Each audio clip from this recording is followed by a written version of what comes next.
হাসরের মাঠে অনেক ধনীরা আফসোস করবে আর চিৎকার করে বলবে, হায় হায়, দুনিয়ায় কেন গরিব রইলাম না। বুঝে আসতেছে? দুনিয়ায় যদি গরিব থাকতাম, সবুরকারী গরিব যারা, দুনিয়ার জমিনের সবুরকারী গরিব যারা, এদের মাথায় আল্লাহ কুদরতি হাত বুলাইয়া দিবে। গরিব রে, তোরে আমি গরিব বানাইছি দুনিয়ার ভারসাম্য ঠিক রাখার জন্য। কাউরে ধনী, কাউরে মধ্যবিত্ত, কাউরে গরিব। তোরে যে আমি গরিব বানাইলাম, আমার বানানোর হালতের উপরে তুই খুশি থাকার কারণে রে বান্দা, আমি আল্লাহ খুশি হইয়া ওই ধনীদের 500 বছর আগে তোমারে জান্নাত দিলাম।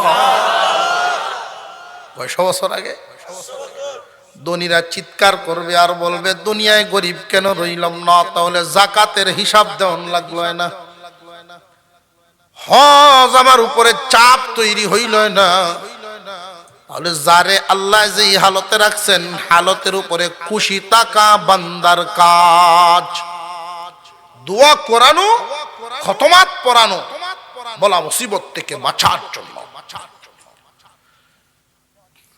ইব্রাহিম আলাইহিস সালাম আল্লাহর একজন পয়গম্বর ছিলেন। ছেলেও নাই, মেয়েও নাই, বিবি ছিলেন 2 জন, একটারও সন্তানাদি নাই, একজনেরও কোনো সন্তানাদি নাই। ইব্রাহিম আলাইহিস সালাম হাঁটেন আর দোয়া করেন, দৌড়েন আর দোয়া করেন, সেজদায় দোয়া করেন, যায় নামাজে দোয়া করেন, রব্বি হাবলি মিনাস সালিহিন,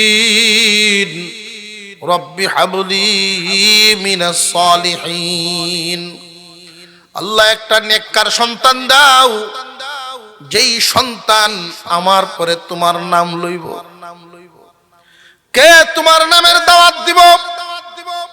কে তোমার নামের প্রচার করবে? আমার পরে কোনো মানুষ নাই।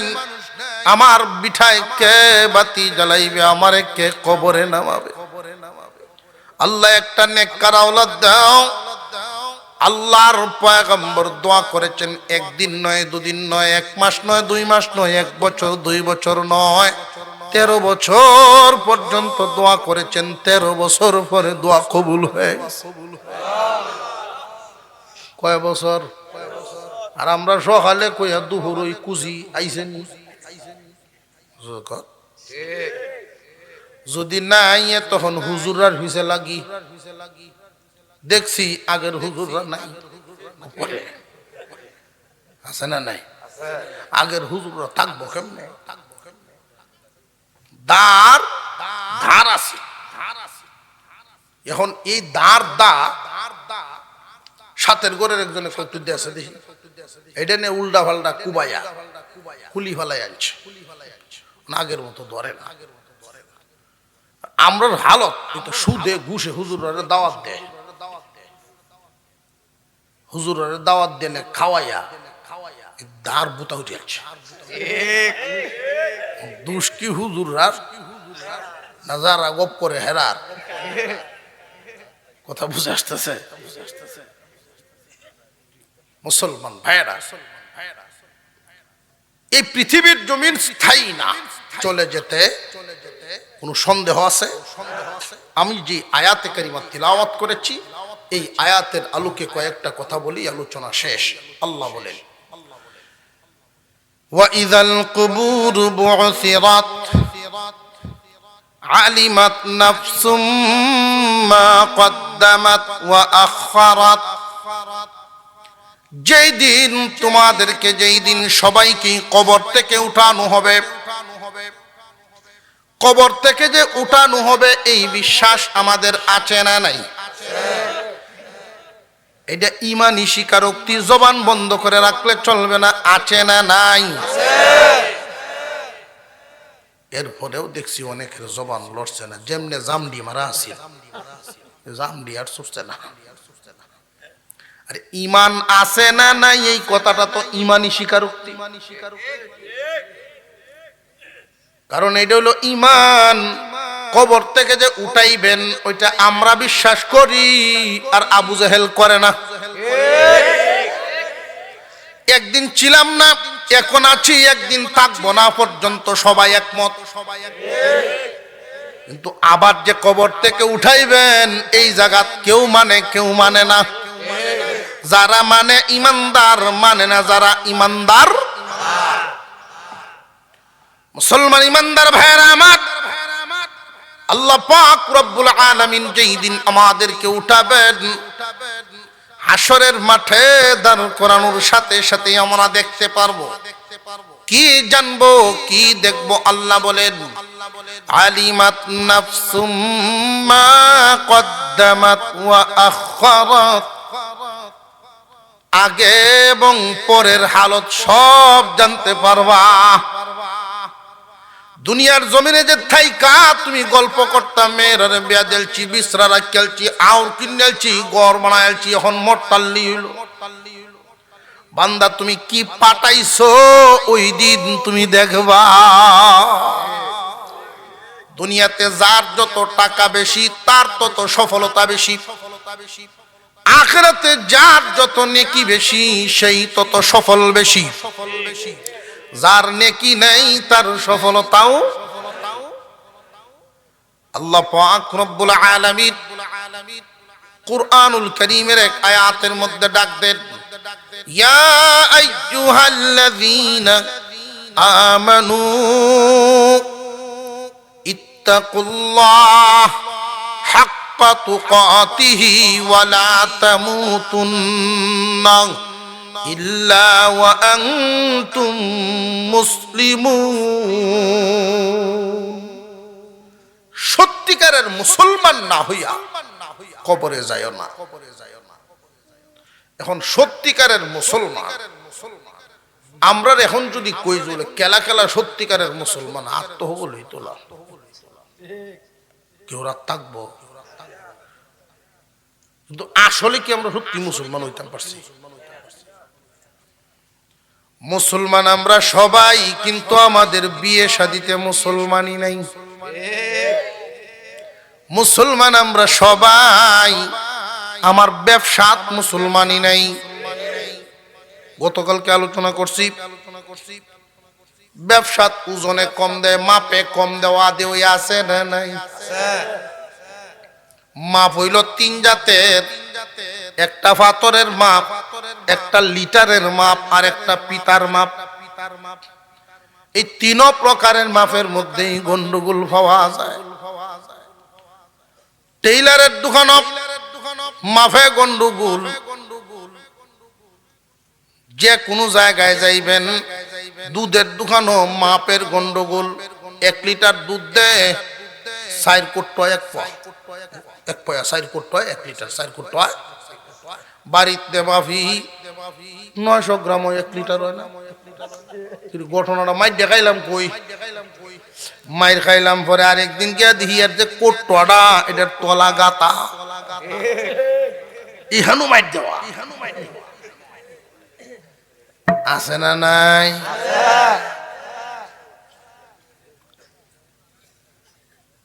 মুসলমান ইমানদার ভাইরা আমার, তুমি যদি মানুষ মারার কল ভাতো, এই কল তুমি ভরবা। এই দুনিয়া চিরদিনের না যাওয়ানগা লাগবো, থাকা যাবে না, দুনিয়ার জমিন থেকে বিদায় হইতেই হবে। ইমান খাঁটি করেন, ইমান খাঁটি যদি থাকে, এই খাঁটি ইমান লই আপনি কবরে যাবেন, জান্নাত দিবেন আল্লাহ। ইমানের বদৌলতে যদি ইমান নষ্ট হয়, ইমানে বেজাল ঢুকে। আল্লাহ চিনাইতে চাইছিলাম, আল্লাহর কোন অংশীদার আসেনি। এখন আর একটা কথা, আল্লাহর জন্য যা করবেন এটা কিন্তু আর কারোর জন্য করা যাবে না। আল্লাহর জন্য যা করবেন এটা আর কারোর জন্য করা যাবে না। অন্যান্য প্রাণীর গঠন আর তোমার আমার গঠন আল্লাহ যে বানাইছেন, লক্ষ্য করে দেখেন, গরু যদি ঘাস খায় মাথার মুখের সাথে মাথা যায়, কারে ডাড়া লাগাই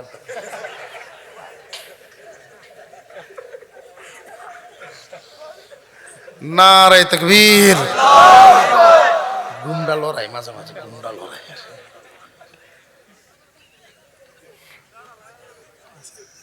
এরকম আছে চোর দিয়ে বর্তিতে দাঁত পালায় দেয়। আমার গাড়িতে একদিন তাকে শুনতেছে একটা চোর মারে ভারত পালা যায়, চোর দিয়ে ভারত পালায়। লঘু কথা, কথার কথা আর একটা চোর দিয়ে 32 দাঁত পালতার এরকম আছে কথার কথা। গরু যখন ঘাস খায় দেখবেন মুখের সাথে মাথাও ঘাসের কাছে ঝুঁকে যায়। মুরগি যখন খাবার খায় মুখের সাথে মাথাও যায়। কিন্তু আমি আপনি মানুষ, খাবারের সামনে মাথা ঝুঁকানো লাগে না। কি প্রমাণ, কি বুঝান আল্লাহ তাআলা এর দ্বারা, বান্দারে তোর এই মাথাটা একমাত্র আমার সামনে ঝুঁকাবি, আর কারো সামনে ঝুঁকাবি না, আমার সামনে ঝুঁকাবি। সমাজের মধ্যে ফিতনা লাগানোর কিছু মানুষ থাকে যুগে যুগে,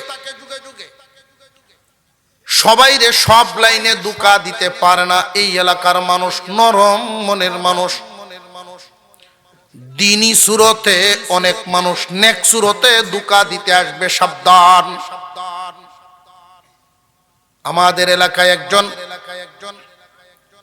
বাতিল একটা ফেরকা ঢুকায় দিয়েছিল। আপনাদেরকে উদাহরণ দিলেই বুঝে ফেলবেন যে এমন এমন নেক সুরতে ধোঁকা দেয়। চট্টগ্রামের একজন পীর সাহেব আছেন, হাটাজারি মাদ্রাসা পার হইয়া চিটাগাঙ্গের পীরামাদের এলাকায় আসেন। ডুল বাজনাও আছে এবং সেজদাও আছে।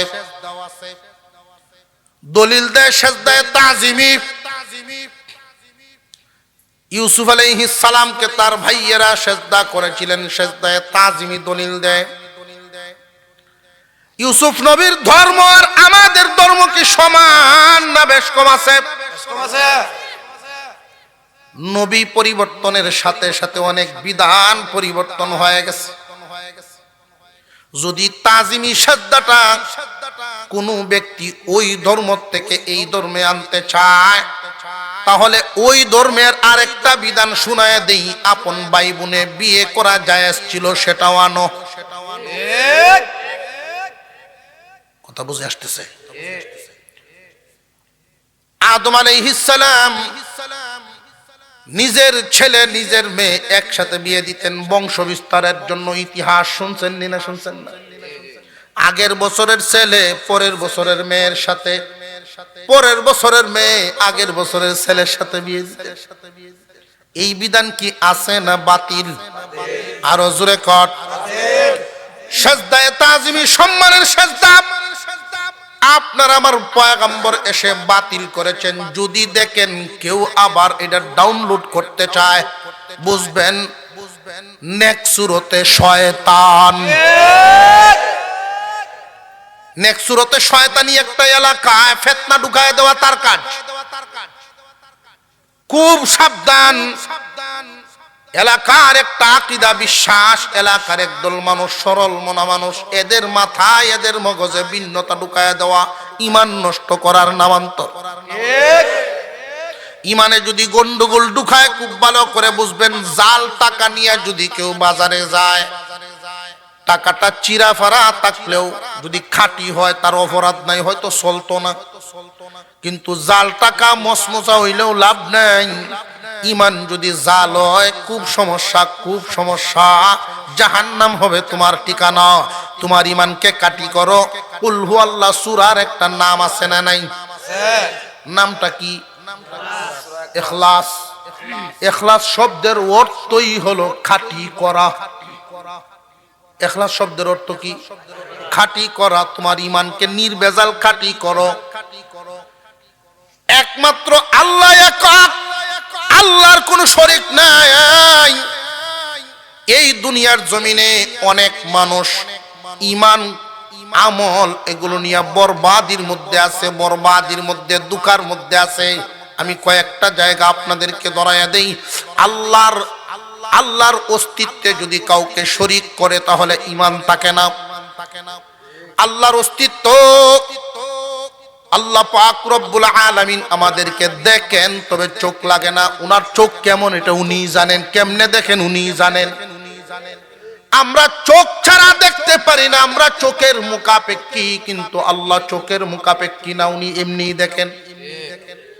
আমরা ধরতে পারি, আল্লাহ ধরবেন, কারণ ধরার কথা যেহেতু আছে, কিন্তু আমরা ধরলে হাত লাগে, হাত ছাড়া ধরতে পারবো না। আর আল্লাহ ধরলে হাত লাগবে না, কেমনে ধরবেন উনি জানেন।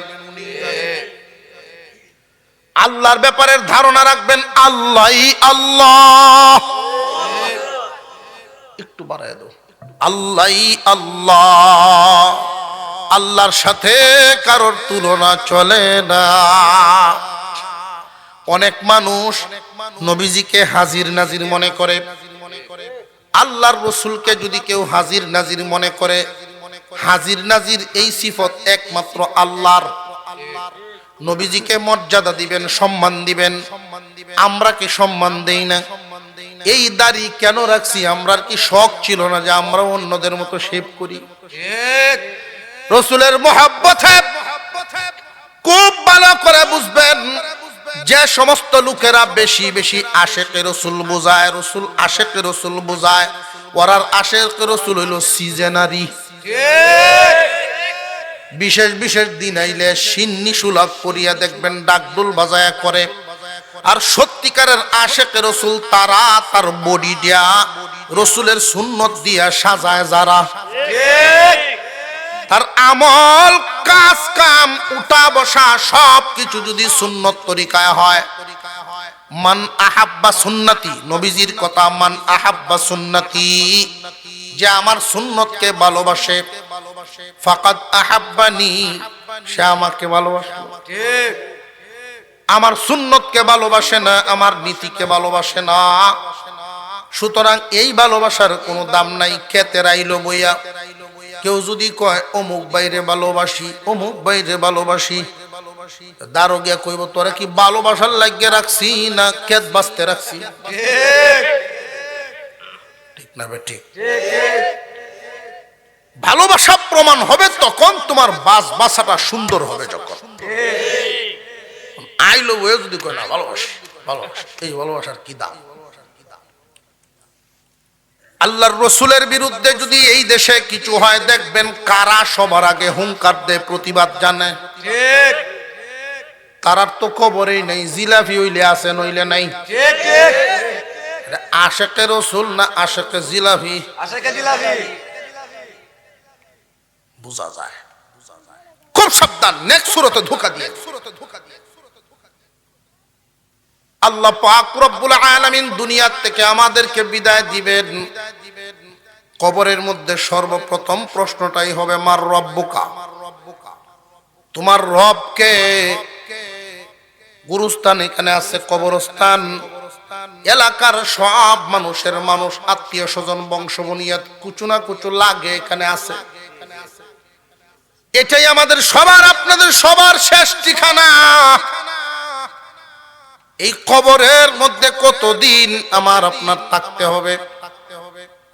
আল্লাহর পয়গম্বর বলেন সর্বশেষ যেই ব্যক্তি মারা যাবে ওই ব্যক্তিও 40,000 বছর কবরে থাকবে।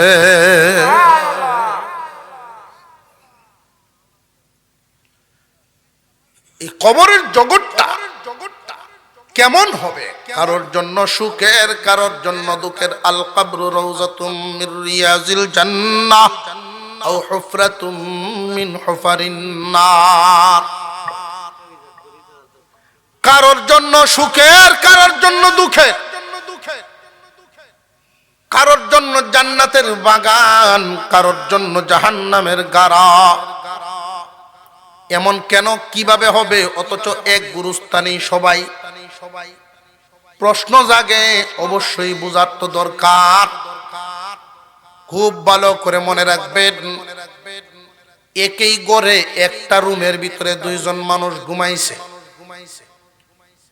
অসুবিধা হইতেছে না তো? একই রুমে দুইজন ঘুমে, একজন স্বপ্নে দেখতেছেন সাপে তারে দৌড়ায়, বাঘে দৌড়াইতেছে, দৌড়ে ফেলে ফেলে জান ছেড়ে দৌড়তেছে, শরীর তার ঘামতেছে। এই লোকটা যে ঘুমে দেখনেওয়ালা দেখলে মনে করবে যে ঘুমাইতেছে, আসলে কি সে সুখে না দুঃখে আছে? পক্ষান্তরে তার পাশে আর একজন শুয়ে আছে, সে স্বপ্নে দেখে বিবির হাত ধরিয়া, বিবির হাত ধরে ফুল বাগানে ঢুকছে। ফলের গাছ আছে, আঙ্গুর চিড়ে, আপেল চিড়ে, এইগুলো নিয়ে যখন এক জায়গায় বসছে, বিবি শরবতের গ্লাস নিয়ে দাঁড়ায় রয়েছে। তার স্বপ্নটা কেমন? সে যে ঘুমায় রয়েছে, দুঃখে না সুখে? দেখনেওয়ালা দেখতেছে দুইজন পাশাপাশি, কিন্তু দুইজনের অবস্থা কি এক না? আসমান জমিন ব্যবধান। ঠিক তেমনি ভাবে কবরের জগৎ, এই জগৎটা কেমন করে বানাইছেন একমাত্র আল্লাহই জানেন। তোমার আমলের উপরে নির্ভর করবে কেমনে ঘুম পাড়াইবেন, কেমনে থাকবা। কবরের প্রশ্ন হবে, উত্তর কি হবে আল্লাহ গোপন রাখেন নাই, প্রকাশ করে দিয়েছেন। মার রব্বুকা প্রথম প্রশ্ন হবে। নেককারের কবরে মুনকার নাকির আসবেন যুবকের সুরতে, খুব সুন্দর চেহারার অধিকারী, দাড়িতে মুখটা ভরা, সাদা পোশাক পরিহিত অবস্থায় কবরের ভিতরে ঢুকবে। তার কাছে এসেই জিজ্ঞাসা করবে, মার রব্বুকা, তোমার রবকে? উত্তর হবে, রব্বি আল্লাহ, আমার রব আল্লাহ। আপনার আবার রবকে? জবান খুলে উচ্চারণ করে বলেন, কে? সবাই বলতে পারবে না, সবাই এই উত্তর দিতে পারবে না। উত্তর দিতে পারবে শুধু তারা 5 ওয়াক্ত নামাজে এই নামের জপাজপি করছে যারা। খুব তাত্ত্বিক কথা খুব ভালো করে মনে রাখবেন। আমরা যখন মার গর্ভে ছিলাম, ওই যে বলছিলাম কোথায় ছিলাম, এখন আছি কোথায় যাব, ওইটাও জায়গাটা মনে রাখতে হবে। কোথায় ছিলাম? রুহের জগৎ থেকে মার গর্ভে। মার গর্ভে আমাদের হালত ছিল 3টা। কিছুদিন পর্যন্ত মার বাচ্চাদানির ভিতরে, পানির পুটলার ভিতরে এইভাবে সোজা হালতে, যেইভাবে একজন মানুষ দাঁড়াইলে সোজা অবস্থায় থাকে, ওই অবস্থায় বডিটা যখন তৈরি হয়ে যায়, এরপরে তুমি আস্তে আস্তে বড় হইতে থাকো। মার বাচ্চাদানির ভিতরে মানুষটার বাঁকা হালত তৈরি হয়ে যায়, বাঁকা অবস্থায় মানুষটা মার পেটে থাকে। দুনিয়াতে যখন ভূমিষ্ঠ হয়, সেজদার হালতে দুনিয়াতে ভূমিষ্ঠ হইয়া যায়। হালত কয়টা? সুজা, রুকু, সেজদা। এই 3 হালতে মানুষ এই নামের জপাজপি করতে হবে নামাজের মধ্যে। সুজা অবস্থাও রবের নাম, রুকু অবস্থাও রবের নাম, সেজদা অবস্থাও রবের নাম। দেখেন নামাজে আছে না নাই? সুজা অবস্থাও রবের নামের জপাজপি, আলহামদুলিল্লাহি রাব্বিল আলামিন, রবের নাম আছে না নাই? আবার রুকুতে গেলেন, ওইখানে গিয়েও দেখেন রবের নাম, সুবহানা রাব্বিয়াল আযীম, ওইখানেও রবের নাম। আবার যখন সেজদায় চলে গেলেন, ওইখানেও গিয়ে পাবেন সুবহানা রাব্বিয়াল আ'লা। আছে না নাই? বালেগ হওয়ার পর থেকে মরা পর্যন্ত 5 ওয়াক্ত নামাজে এই নামের জপাজপি করবে যারা, উত্তর দিতে পারবে তারা। গাছের তলে বইয়া এই নামের জপাজপি করলে কাজ হবে না, জায়গা মতো জপতে হবে, নইলে কাজ হবে না। এই জন্য বান্দা যেখানে যে হালতেই থাকো না কেন, নামাজ ছাড়া যাবে না, নামাজ ছাড়া যাবে না। আমরা তারা নামাজও ধরে কোন সময় হুজুর দহরন যে ঘুমাইতেছে অনেক একটা সান দোয়া চাই আমরা কাছে হুজুর দোয়া রাখবেন সব সাইডে দিছি দহরন যে এখন কিতা করুন আল্লাহ বিল্লাহ করি আল্লাহ বিল্লাহ করে মসজিদ আল্লাহ বিল্লাহ করে সব সাইডে দিছি আগে যাইতাম কি রস্তি দেখতাম এখন আর যাই না গেলে খেতে রাইলেতে গেলে ফিসলারে ঘুরিয়া লাগা যদি হুয়ারে আর উত্তারে না তখন ভুলা মানে কয়া বা আপনি আর আরো জানি না জান লাগতো না হাত পাও ভাঙ বগার দিন পরে আরো দুঃখ দুর্দশা লাগবো আপনি আরো জানি না আসলে কি গিরস্তি উনি ছাড়ছে না উনারে গিরস্তি ছেটে দিছে ব্যবসা অর্থ বাজারে সবচেয়ে বড় ব্যবসা জমজমার দোকান এখন তালে মনে হইছে 500 টাকা নোট যদি কাস্টমারে দেয় 700 টাকা ঘুরায় দিল এখন বড় হতে কয় আব্বা এখন তো আমরাই বড় হয়েছি ব্যবসা আর আমরা কোন লাগতো না অর্থাৎ ফুথাই নেও বুঝছে যে তার নাই আব্বা ভাই জেন গিয়া এখন বাড়িতে আইসে মনে মনে ভাবে যে আমায় মাদুরি করাম নাই এখন যায় এলাকা দরবার হইয়া কাশতে এখন মাতবর রাখো একটা এই বয়সে আপনার হন লাগে অত কষ্ট হয়ে দরবার ও জায়গা নেই পঞ্চায়েত জায়গা এখন গরব হইয়া মানুষের সাথে কথা কইয়া যেত বাজার অভ্যাস গরব হইয়া কেট করে কি তারান বা বউরে যখন এইটা জিগায় বউ বিরক্ত কই আচ্ছা এই শয়তান না মসজিদও যাইতারে না অবশেষে বাধ্য হইয়া মসজিদও যায় হইলা মসজিদ হামাইতাছে কি শরম কেউ নি দেখ খেলায় এমনি তাই তুই করে আর দেখে খেলা দেখতেছে তারে কয়েকদিন যাওয়া হওয়ার পরে তো শরম ভাঙ্গে এখন কোনো হানো যখন জায়গা নাই তার জায়গা তো শান্তির জায়গা মসজিদ দেখবেন সুইচ ডি দিয়া ছাই রাত পাও ছাই রুজুর দিয়ে দিনে 11টা থেকে আহা কি আরাম আল্লাহর গরো কি শান্তি এই কারেন্ট বিলে দিব খেলা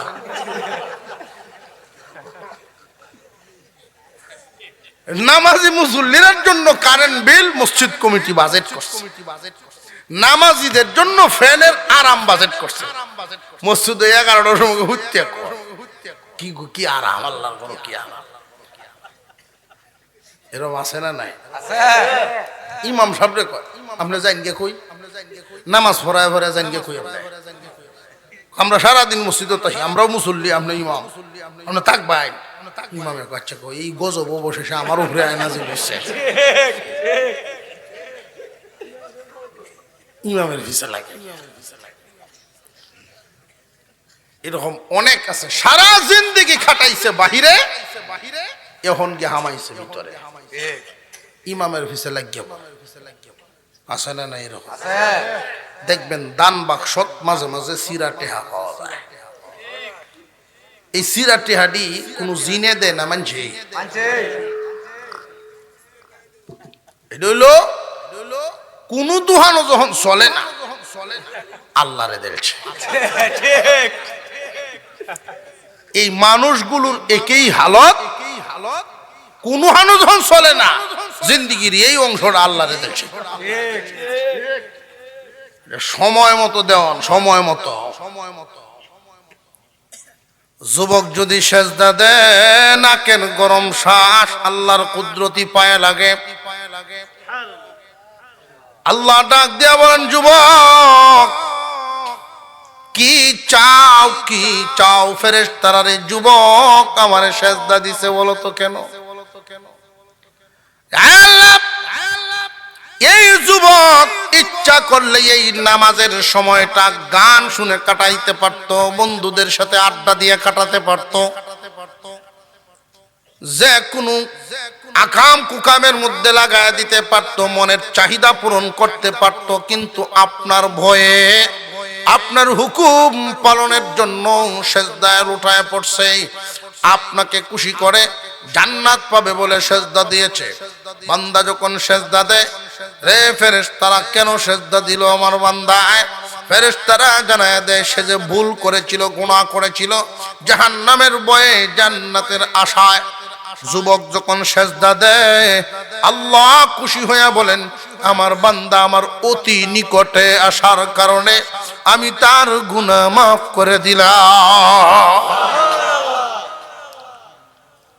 যুবক যদি এশার নামাজ পড়ে সারা রাত ঘুমায়া যায়, আর ফজরের সময় উঠে আবার ফজরের নামাজটুকু পড়ে, বিশেষ করে জামাতে যদি শামিল হয়, সারা রাত নফল নামাজ পড়ার সওয়াব তার আমলনামায় দেওয়া হয়। একজন বুড়া মানুষ সারা রাত নফল নামাজ পড়লে যেই সওয়াব, যুবক এশার নামাজ আর ফজরের জামাত যদি আদায় করে একই সমান সওয়াব। কারণ বুড়া এমন কোন কাজ করতে পারবে না যেটা গুনার কাম কয়টা করতে পারবো। বুড়া বুড়া কয় আমি এখন চুরি চাইতে দিছি, সাল্লাইন কেরে চুরি, এটা তো খুব কঠিন এক বিদ্যা। সাল্লাইন কেরে কয় 35 বছর করছি, এখন সাইডে দিছি, দলে আমারে নেয় না। ও নেয় না দেখে সাইডে দিছে, নেয় না কেন? আমার কাশ উঠে, চুরিত গেলে কাশ উঠে, এখন দলে আর নেয় না। আহা আহা, চুরি কি বেটা ছাড়ছে না, চুরি হেরে ছাড়ছে।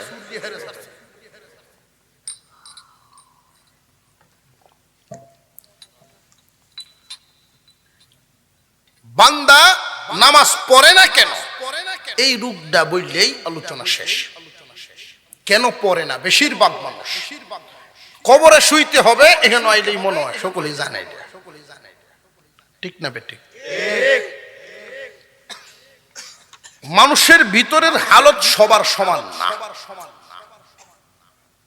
সবার ঘরের লাইটের হালত, সব লাইটের পাওয়ার যেমন সমান না, মানুষের ঈমানের পাওয়ারও সবার সমান না। আল্লাহর রাসূল এক হাদিসের মধ্যে বলেন, قال النبي صلى الله عليه وسلم إن الذي ليس في جوفه شيء من القرآن كالبيت الخريب। আল্লাহর রাসূল বলেন, যার ভিতরে কোরআনের কোনো অংশ নাই তার ভিতরটা বিরান ঘরের মতো।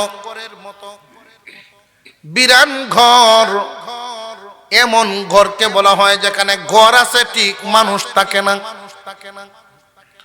ঘর আছে মানুষ নাই, এমন হালতে এই ঘরে বিভিন্ন ধরনের প্রাণীরা বসবাস করবনি না, করতো না। মাকড়সায় জাল বানাইব, টিকটিকির বাসা হইব, ঠিক না বেঠিক? ঠিক তেমনি ভাবে একজন মানুষের ভিতরে যখন কোরআন নামক নূর না ঢুকানো হয়, তার ভিতরে শয়তান বসবাস করে, বিরাজ করে। চতুর্মুখী যে ষড়যন্ত্র আমরা দেখতেছি, লক্ষ্য করে দেখেন, অমুসলিমরা যত ষড়যন্ত্র করে মুসলমানদের বিরুদ্ধে, ষড়যন্ত্র কি একমুখী না বহুমুখী? মুসলমানদের বিরুদ্ধে বহুমুখী ষড়যন্ত্র চলতেছে, তবে সব ষড়যন্ত্রের লক্ষ্য উদ্দেশ্য একটাই,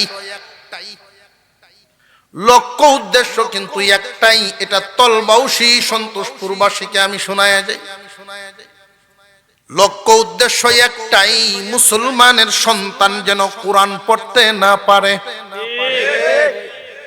কোরআন থেকে দূরে সরায় রাখা। মুসলমানদেরকে যদি তারা কোরআন থেকে দূরে সরায় রাখতে পারে, তারা সফল, মুসলমান বিফল। কারণ মুসলমানরা উন্নতি লাভই করবে কোরআনের মাধ্যমে। সমস্ত নবীগণ দুনিয়ার জমিন থেকে বিদায় হয়ে গেছেন, যার যার মুজিজাও নিয়ে গেছে। ঈসা আলাইহিস সালামের মুজিজা ছিল মাটি দিয়া পাখি বানায় যদি ফু দিতেন, ওই পাখি জিন্দা হয়ে উড়াল মারত। আপনার ভাবে বোঝা যায় হুজুর আউরো আমরাও বানাই হুদে উড়ে। কোন গুরুস্থানের পাশে দাঁড়ায়া আল্লাহর পয়গম্বর যদি কুম বিইذনিল্লাহ বলতেন, সাথে সাথে মুর্দা জিন্দা হয়ে দাঁড়ায় যাইত। ঈসা আলাইহিস সালাম বিদায় হয়ে গেছেন, ওনার মুজিজাও বিদায়। মুসা আলাইহিস সালাম হাতের লাঠি জমিনে ফেলাইতেন, অজগর সাপ বিশাল আকারের সাপ হয়ে যেত। একটা টুট মাটিতে আর এক টুট 80 হাত উপরে, এমন হইছে। 80 হাত উপরে কেন? ফেরাউনের সিংহাসন 80 হাত উঁচা, মাফে মাফে যে সুজা ঢুকে যায় টাকা।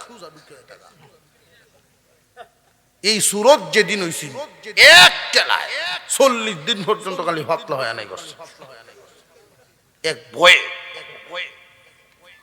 লাঠি মার্কা সাপ, এরকম সাপ তো দেখছি জীবনে দেখছেন। মুসা আলাইহিস সালাম বিদায়, মুজিজাও বিদায়। একমাত্র মুহাম্মাদুর রাসূলুল্লাহ সাল্লাল্লাহু আলাইহি ওয়াসাল্লামকে আল্লাহ পাক যেই মুজিজাগুলো দিয়েছেন, সমস্ত নবীকে মিলিয়ে যেই পরিমাণ মুজিজা দিয়েছেন, আপনার আমার পয়গম্বরকে এর চাইতে বেশি মুজিজা একাই দিয়েছেন। সমস্ত মুজিজা রাসূল নিয়ে গেছেন, সবচেয়ে বড় মুজিজা রেখে গেছেন কুরআন। কুরআনুল কারীম আল্লাহর পয়গম্বরের সবচেয়ে বড় মুজিজা। সব পরিবর্তন হয়ে গেলেও কোরআনের হরফ কেউ পরিবর্তন করতে পারবে না। আর উম্মতে মুহাম্মাদির জন্যই কোরআন রেখে গেছেন। আল্লাহর রাসূল বলেন, তারাকতু ফীকুম আমরাইন লান তাযিল্লু মা তামাসসাকতুম বিহিমা কিতাবাল্লাহি ওয়া সুন্নাতা রাসূলি। হে ইমানদার মুসলমান, আপনার আমার পয়গম্বর ঘোষণা করে গেছেন, তোমাদের জন্য আমি 2টা নিয়ামত রেখে গেলাম। এই নিয়ামত গুলোকে যদি আঁকড়ায় ধরে রাখতে পারো, কোন জাতি তোমাদেরকে কাঁদাতে পারবে না, তোমাদেরকে কষ্ট দিতে পারবে না, দুঃখ কষ্ট থাকবে না, লাইনচ্যুত হবে না। কোরআন সুন্নাহ, কোরআন এবং সুন্নাহ, আল্লাহর কালাম, নবীজির হাদিস, আল্লাহর কালাম, রাসূলের সুন্নাহ, এই 2 দৌলতকে যারা আঁকড়ায় ধরবে, দুনিয়া আখিরাত উভয় জাহান সফল হবে। আফসোসের সাথে বলতে হয়, মুসলমান এখন কোরআন থেকে কত দূর। কোরআনের মর্যাদা পর্যন্ত মুসলমানের অন্তরে নাই। মক্তবের হুজুর যদি খবর দেয়, তোর আব্বারে কইস রে কালকে তোরে কোরআনের সবক দিব, বাচ্চায় গিয়ে বাড়িতে কইছে, আব্বা আগামীকাল কুরআনুল কারীমের সবক দিবেন হুজুর আমারে। বাবাই যদি কদর বুঝতেন, আমার সন্তান আল্লাহর কালামের সবক পাবে, আল্লাহর কালামের সবক পড়বে, এটা যদি বাবাই বুঝতেন, তাহলে খুশিতে আত্মহারা হয়ে যাইত। মানুষ বালেগ হওয়ার আগ পর্যন্ত আমল নামার কোনো খাতাই নাই, কিন্তু এর আগ পর্যন্ত যে কোরআন পড়বে সব যাবে কই মা বাবার আমল নামায়। এই কদর যদি বাবাই বুঝতো, কতই না খুশি হইতো। না বুঝার কারণে করে কি, বুঝছি তোর হুজুরে কেরে কইছে, মনে হচ্ছে 50টা টিয়ার লিখে। ভোরের দিন 1 কেজি কাটা গজা আর একটা 50 টাকা নোট হেরা তো দিছে, এটা নিয়ে দিস। তুমি যাইতা কইছি, তুই বুঝতে না, তুই বুঝতে না, আমি বুঝছি, এটা নিয়ে দিস তুই। আর ছেলে স্কুল তো আয়া কইছে, আব্বা মঙ্গলবার দিন অনুষ্ঠান আছে, স্যারে কইছে তুমি যাইতা। স্যারে আমার কথা কইছে, হের তো কইছে না, হ্যাঁ তোমার নাম কয়ে কইছে, এমনি তোমা কই তোর মা, আমার 60 দোয়া আছে না গো, কবল লইছে, হ্যাঁ 20 উঠছে। দোয়া না তাহলে দেও সাবানটা সাতটা নিজে করছে স্ত্রী ফিরে আনবো পরের দিন থেকে 9টার থেকে রেডি বিড়ি খায় আর খালি সময় দেয় কমলা দাই বয়েন আগের কাতারও গেরে মুসলমান যদি মুসলমানের কদর না বুঝতো আমরা সবাই মুসলমান হাত তুলাম কোরআনের মর্যাদায় অন্তরে নাই কোরআনের মর্যাদা যার কাছে নেই আল্লাহর কাছেও তার মর্যাদা নাই যেই ব্যক্তি আল্লাহর কালামকে সম্মান দেন আল্লাহর কালামকে মর্যাদা দেয় বিশরে হাফিজ মদখুর মদ্যপ ছিলেন এক সময় পুলিশ কনস্টেবল পুলিশের চাকরি করেন মার বড় খেদমত করেন মা দোয়া করতেন আল্লাহ তুমি আমার বিশর রে হেদায়েত দিয়ে দাও সহি বুঝ দাও তুমি তারে লাইনে আনো বিশরে হাফি একদিন কুরআনুল কারীমের একটা পাতা পাইছিলেন রাস্তায় যেন পড়ে রয়েছে লম্বা চড়া কোনো আয়াত না বিসমিল্লাহির রহমানির রহিম কুরআনুল কারীমের একখান আয়াত এই কাগজখানা নিয়ে ধুলাগুলো সরাইছে তার ভিতরে আঘাত লাগে গেছে আমার আল্লাহর কালামের আয়াত রাস্তায় পড়ে রয়েছে আল্লাহর কালামের আয়াত রাস্তায় পড়ে আছে বিশ্বহাফির অন্তরে আঘাত লাগছে এই আয়াতের টুকরাটুকু কাগজখানা নিয়ে রুদ্রের মধ্যে বৈশা রইছে কাগজটারে ভালো করে শুকাইছে যেন একটা ধুলাও না থাকে সাথীরা ডাকতেছে আয় বসবি না না রে আমার মনটা কেমন জানি করতেছে আমি এখানে আর যাব না তোমরা যাও একসাথে গুল বৈঠকে বৈশা যে আমরা একসাথে মদ খাইতাম আসবি নাকি যে না আজকে আসবো না আমার মন কেমন জানি করতেছে তোমরা যাও আল্লাহ পাক রব্বুল আলামিনের কোরআনের একখানা আয়াত প্রসিদ্ধ আয়াত বিসমিল্লাহির রহমানির রহিম এই আয়াত কানা পায়া এত কদর দিলেন মনটা এত ধাক্কা লাগছে আল্লাহর কালাম অপমানিত হবে কেন এই কাগজের টুকরাটাকে সম্মান দেওয়ার কারণে আমার আল্লাহ বিশরের প্রতি খুশি হয়ে গেছে ইমানের নূর বাড়াইতেছেন এই কাগজের টুকরাটা লইয়া সুজা বাজারে চলে গেছে বাজারে গিয়া ওনার কাছে যতটা টাকা ছিল সবটা টাকা দিয়া বলছেন উন্নত মানের চামড়া দিয়া একটু প্যাকেট করিয়া দাও একটা কভার বানায়া দাও ছোট আকারে একটা কভার বানায়া দিছে আর ইটার ভিতরে থইয়া দামি আতর কিনে লাগাইছে সুগন্ধি কাপড় দিয়া মোড়ায়া খুব যত্ন সহকারে নিয়ে গেছে ঘরে যখন ঢুকতেছে বিশরের আম্মা বলেন কি রে বিশর এত সকালে তো তুই ঘরে আসস না রে বাবা মাগো মনটা বড় চাপ লাগছে আমার কেন রে ফুত কি হইছে এই কুরআনুল কারীমের একখান আয়াত আরবি লেখা দেখছি আল্লাহর কোরআনের আয়াতের একটু অংশ রাস্তায় পড়েছিল আমি উঠায় আনছি গোমা বিকাল বেলায় রুদ্রে শুকাইছি ধুলাবালি সব পরিষ্কার করে আমি বেটন করে নিয়ে আইছি গোমা সুগন্ধি আতর দিয়ে এখানে উঠায় রাখছি বিশরের আম্মা আল্লাহর দরবারে কান্নাকাটি করে দোয়া করেছেন আল্লাহ আমার মন বলছে তুমি মনে হয় আমার বিশরের দিকে নেক নজরে তাকাইছো বিশরে আপনি আর যাই নাই আর উনি যান নাই, তিনি ঘুমায়া গেছেন, গোসল করে ঘুমায়া গেছেন। ঘুমায়া স্বপ্নে দেখেন হুজুরে আকরাম সাল্লাল্লাহু আলাইহি ওয়াসাল্লাম বলেন, বিশর রে আর মদ খাইস না,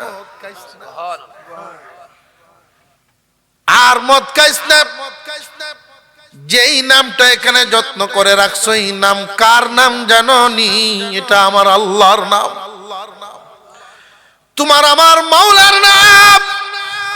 আল্লাহর নামের হেফাজত করছো, আল্লাহ তোমার হেফাজত করবে।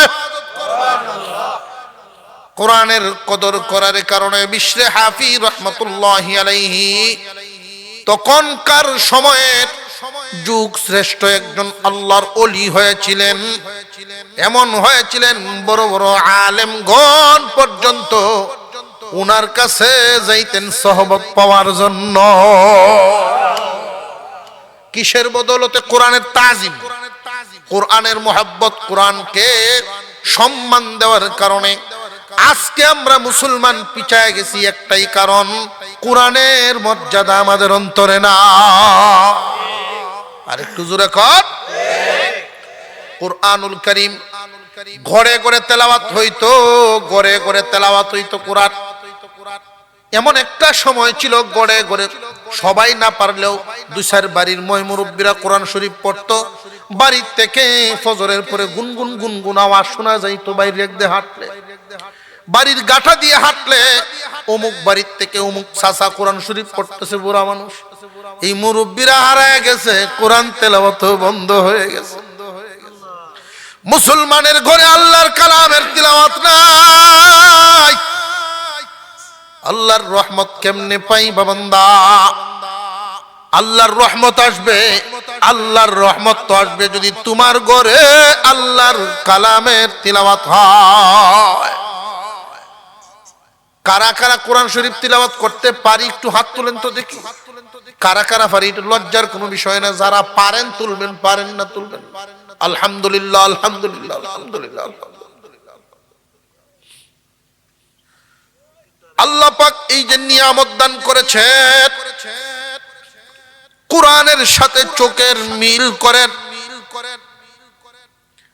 দেখবেন একজন মানুষ আরেকজন মানুষের সামনে যখন দাঁড়াই, তখন তার বডির ছবিটা চোখের পুতলির ভিতরে দেখা যায়।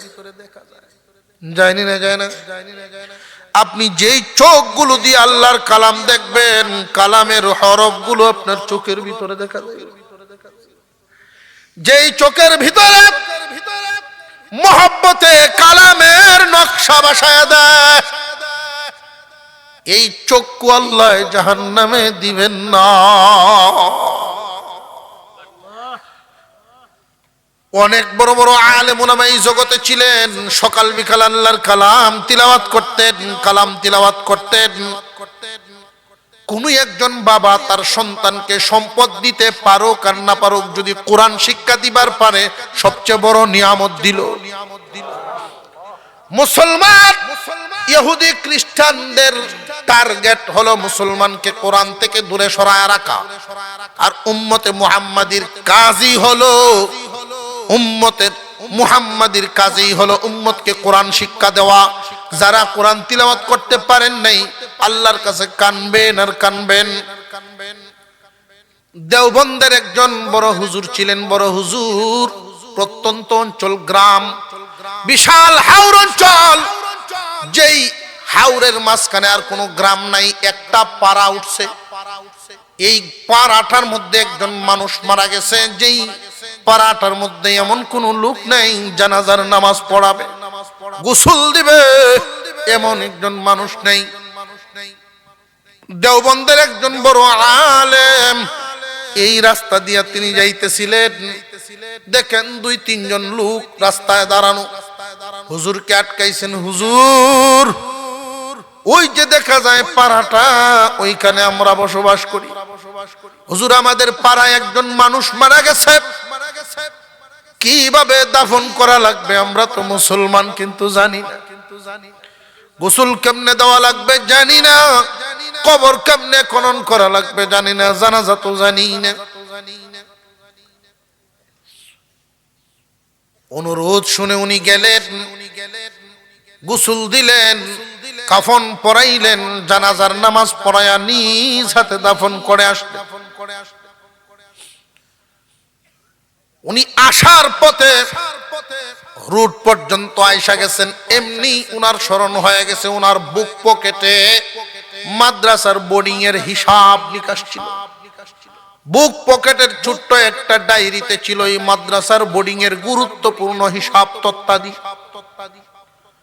আবার দৌড়ায় গেলেন, কোথায় পড়লো কোথায় পড়লো কোথায় পড়লো। হঠাৎ সব খোঁজাখুঁজির পর উনার স্মরণ হয়ে গেছে, আমি যখন নিচের দিকে দিয়া লাশ দাফন করতেছিলাম কবরের ভিতরেই হয়তো পড়ে গেছে। উনি অনুমতি নিলেন। গোষ্ঠীর মানুষ হাজিরানে মুরব্বীরা বলতেছেন, হুজুর ফতোয়া তো আমরা জানি না, দাফন করার পরে কি আবার লাশ উঠানো যায় কি? আপনি যদি মনে করেন মাসালায় আছে তাহলে করেন, কোনো সমস্যা নাই। মাটি সরাইলেন, সামান্য একটু মাটি সরায়া যখন হাতটা ঢুকাইলেন, অনুমান করলেন ডায়েরিটা হাতে কোন জায়গায় পড়তে পারে অনুমান করে ধরলেন। যেই মাত্র ডায়েরিটা টান দিয়ে উপরের দিকে আনেন, এমনি হাতের মধ্যে বাজছে, মনে হয় যেন আঙ্গুরের এক ছড়া। এত সুঘ্রাণ, যেই আতরের সুঘ্রাণ ওনার জিন্দিগিতে কোনোদিন নাকে পান নাই। দাফন কইরা রাইকা দিয়া হাত মুখ ধুইয়া, হুজুর এখন তো আর আসেন না, ঢুকরায়া কাঁদতেছেন। মানুষ ভিড় করছে, হুজুর কি হইছে, কবরে কোনো খারাপ হালত দেখছেন কি? লোকটা তো খুব ভালো মানুষ ছিল, জেনে শুনে কারোর কোনো ক্ষতি করত না, কারোর সমালোচনা করত না, কারোর পিছনে পড়তো না, লোকটা ভালো মানুষ ছিল। কাঁদতেছে আর বলতেছে, খারাপ দেখি নাই, এত ভালো দেখছি, ভাবতেছি আমি হাদিস পড়াই, আমার হালত কি এমন হইব কিনা ভাবতেছি। যার কবর ভালো তার হাসর ভালো, যার হাসর ভালো ফুলসিরাত ভালো, তার ঠিকানা হয় জান্নাত। উনি কি কোনো আলেম ছিলেন না হুজুর? উনি আলেম ছিলেন না, মানুষটা মূর্খ ছিলেন। বাংলা আরবি কোন অক্ষরে উনি চিনতেন না, তবে সে নীতিবান মানুষ ছিলেন, ভালো মানুষই ছিলেন। আমি কি উনার বিবির সাথে একটু কথা বলতে পারি পর্দার আড়াল থেকে? কারণ হুজুর মনে করেছেন কোন মানুষের সিক্রেট, কোন ব্যক্তিগত বিষয় হয়তো কাছের বন্ধু না হয় বিবি ছাড়া আর কেউ ভালো জানবে না। উনি ঘরের দরজার বাহির থেকে পর্দার আড়াল থেকে জিজ্ঞাসা করেন, বোন গো, ও বোন, আপনার স্বামীর এমন কি আমল ছিল তার কবরে এত মর্যাদা? সুগন্ধে সুশোভিত তার কবর, কি ছিল আমল? এমন কোন বিশেষ আমল আমারে শোনার। যে আমার স্বামী তো তেমন কোন আমল জানতেন না, উনি শিক্ষিত ছিলেন না। তবে একদিন আজ থেকে 1 বছর আগে ওয়াজ শুনতে গিয়েছিলেন, বড় এক মাদ্রাসার মাহফিলে গিয়েছিলেন। আলেমদের বয়ান শোনার পর থেকে উনি আইসা একটা আমল করতেন, সকাল বিকাল একটা আমল করতেন। ওই যে দেখা যায় উপরে তাকিয়ার মধ্যে কাপড়ে মোড়ানো একখান কিতাব, কি কিতাব এটাও মহিলায় জানেন না, মূর্খ মানুষ। ওইখানে একখান কিতাব কাপড়ে মুড়ানো, ওই কিতাবখানা উনি প্রতিদিন সকালে একবার বিকালে একবার কিছুক্ষণ এক একটা পাতা উল্টাইতেন আর লাইনে দিয়ে আঙুল আঠাইতেন, লাইন দিয়ে আঙুলটা আঠাইতেন আর বলতেন, আল্লাহ আমি তো কিচ্ছু জানি না, তবে তুমি যা বলছো সঠিক বলছো, এটা তোমার কালাম, তোমার কালাম, এটা তোমার কালাম। চোখের পানি উনি ছাড়তেন এই কথাগুলো বলতেন। আমি বুঝতাম না এর কারণ। হুজুর বলেন আমি কি কিতাবখানা একটু দেখবার পারি? নামায়া যখন আনলেন কাপড় সরায়া দেয়, এই জন্য উম্মতের জিল্লতি, এই জন্যই তো উম্মতের জিল্লতি। 2 নাম্বার মা বাবার চেহারা দেখলে সওয়াব হয়, 3 নাম্বারে খানায়ে কাবা আল্লাহর ঘর দেখলে সওয়াব হয়। মুসলমান ইমানদার ভাইয়েরা আমার, ইহুদিদের চক্রান্ত আমাদের সন্তানদেরকে কোরআন থেকে দূরে রাখা। এই জন্য দেখবেন ব্রাক স্কুল দেয়, দেখবেন কেজি স্কুল দেয়, কিন্ডারগার্টেনের সিস্টেম করে, আর টাইমটাই এমন সময় দেয় মক্তবের সময়। মসজিদে মসজিদে যেন মক্তবে মুসলমানের বাচ্চারা কোরআন পড়তে না পারে।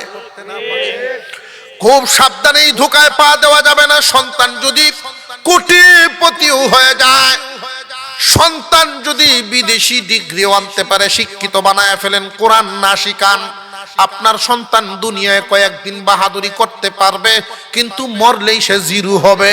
আর সন্তানকে যদি সফল বানাইবার চান, আগে শিখান কোরআন, এরপরে দুনিয়ার অন্য কিছু শিখাইবেন। আল্লাহ মানুষের বাথের জন্য কাউকে মারবেন না। কোরআন শিক্ষার ব্যবস্থা করতে হবে আমাদের, আর নইলে জিল্লতি দূর হবে না। এই যে ঠিকানা কোরআন, কোরআনুল কারীম যদি শিক্ষা দেওয়া না হয়, তাহলে এই যে কোরআন, এই যে জায়গা আমাদের, এই জায়গাটার মধ্যে আমাদের শান্তি হবে না। শান্তির বস্তুটার শান্তি আনার জন্য যেটা মাধ্যম, মানুষ নামাজ পড়ে না বললাম একটু আগে, বুড়া বয়সে নামাজে লাগে।